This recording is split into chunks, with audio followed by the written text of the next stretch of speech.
አማኑኤል እግዚአብሔር ከእኛ ጋር ሆነ። ነቢዩ ኢሳይያስ እነሆ ድንግል በድንግልና ትጸንሳለች፣ ወንድ ልጅንም ትወልዳለች፣ ስሙንም አማኑኤል ብላ ትጠራዋለች በማለት ትንቢት እንደተናገረው የተስፋው ቃል ይፈጸም ዘንድ በዘመነ ሥጋዌ እግዚአብሔር ወልድ ከንጽሕተ ንጹሐን ከቅድስተ ቅዱሳን ድንግል ማርያም ከሥጋዋ ሥጋ ከነፍሷ ነፍስ ነስቶ እንደሚወለድ መልአኩ እንዲህ ሲል አበሰራት። እነሆ ትጸንሻለሽ፣ ስሙንም አማኑኤል ትዪዋለሽ። አማኑኤል ማለት እግዚአብሔር ከእኛ ጋር ማለት ነው። ኢሳይያስ 7 ቁጥር 14፣ ማቴዎስ 1 ቁጥር 23።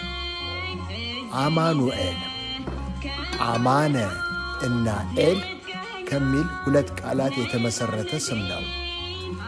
ትርጓሜውም የአምላክ ሰላም፣ የእግዚአብሔር ዕርቅ፣ የጌታ አንድነት ማለት ነው። አማኑኤል ማለት እግዚአብሔር ከእኛ ጋር ማለት ነው።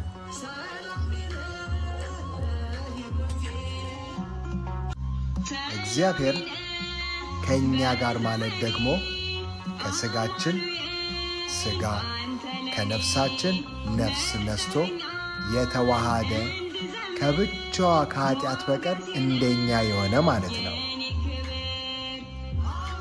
አዳም ዕፀ በለስን በልቶ የሞት ፍርድ በተፈረደበት ጊዜ በምድር በሐዘን ስለኖረና አምላኩ እግዚአብሔርን ለረጅም ዓመታት ስለተማጸነው በርኅራኄው ወደ ቀድሞ ቦታው እንዲመልሰው በሰጠው ተስፋ ከልጅ ልጁ ተወልዶ አዳነው።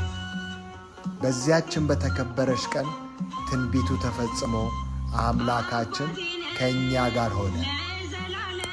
አምላክ ሰው የሆነለት የሰው ልጅ ኀጢአት ተፍቆ ነበር። ስለዚህ ከኀጢአት ርቀን በስሙ ተቀድሰን እንድንኖር የእግዚአብሔር ከእኛ ጋር ከሆነ የሰው ልጅ ሕይወት ይቀደሳል ማለት ነው። ሰው ደግሞ መልካም ከሆነ ሁል ጊዜ እግዚአብሔር አይለየውም። ሰዎች በሕይወት ዘመናችን ችግርና መከራ ሲጸናብንና ፈተናችን ሲበዛ እግዚአብሔር ከእኛ ጋር እንደሆነ ማሰብ ያዳግተናል። እንዲያውም ጨርሶ እንደተሆንም እናስባለን። ሆኖም ግን ፈጣሪያችን ሁሉን የሚያደርገው በምክንያት በመሆኑ ፈተናችን ለበጎ እንደሆነ በማሰብ ጸንተን መጓዝ ያስፈልጋል።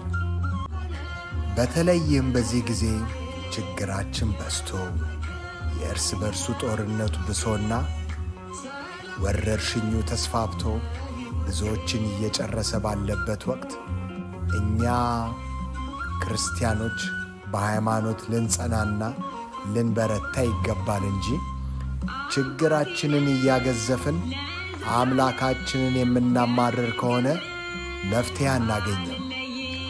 ምክንያቱም እግዚአብሔር ፍጥረቱን በሙሉ የማይረሳ አምላክ ስለሆነ ከሁላችንንም ጋር ይኖራል። ከእኛ የሚጠበቀው እርሱን የሚያስደስት ሥራ በመሥራት በክርስቲያናዊ ሕይወት ውስጥ በሕገ እግዚአብሔር አምልኮትን በመፈጸም ለአምላካችን በመገዛትና ትእዛዛቱን በመፈጸም በጽናት መኖር ነው። አምላካችን እግዚአብሔር አይለየን። አሜን።